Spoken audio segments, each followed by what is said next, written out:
I started photographing my family one summer. I started shooting events, whether they be Thanksgiving or Christmas events and stuff like that with the whole family. And that went on for probably 2 or 3 years, and it's aged very well.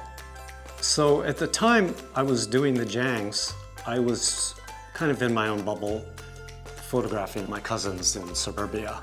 I've done that kind of thing where you go in and you get the shot and you leave. What I did was I went in deep into one family.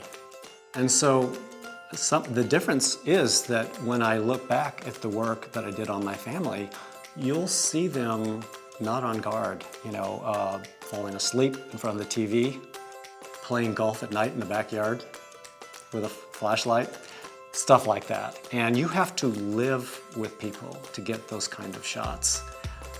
Waking up in the morning with them where everyone looks pretty bad. I remember there was only one time where I got no. My uncle was having his cup of coffee in the morning and reading the paper, and I took his picture and I crossed the line and I got it. I never did that again. But other than that, it was just like, okay, Michael, do your thing. So I have that family to really thank because they weren't my actual family, they were cousins. And the beautiful thing about shooting cousins is your own family is very tough sometimes. It's just like you will get the hand in the face, stop. But cousins, it was a kind of a perfect storm in this sense.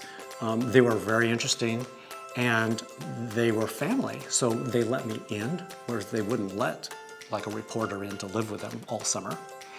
And I happened to be a photo student. I knew the history of photography. I knew how to work a Leica and a flash. So when you combine all that stuff and of the Chinese family, that makes it very rare.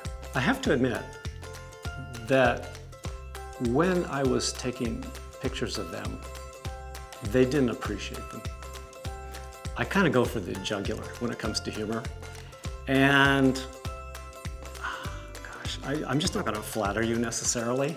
That's just the way I am. And so maybe that's one of the reasons why I put it away, because I have my own ethics for so long. So now they can laugh at themselves. I think you need a distance because when you shoot it right here, right now, it's kind of like too close. You cross some boundaries.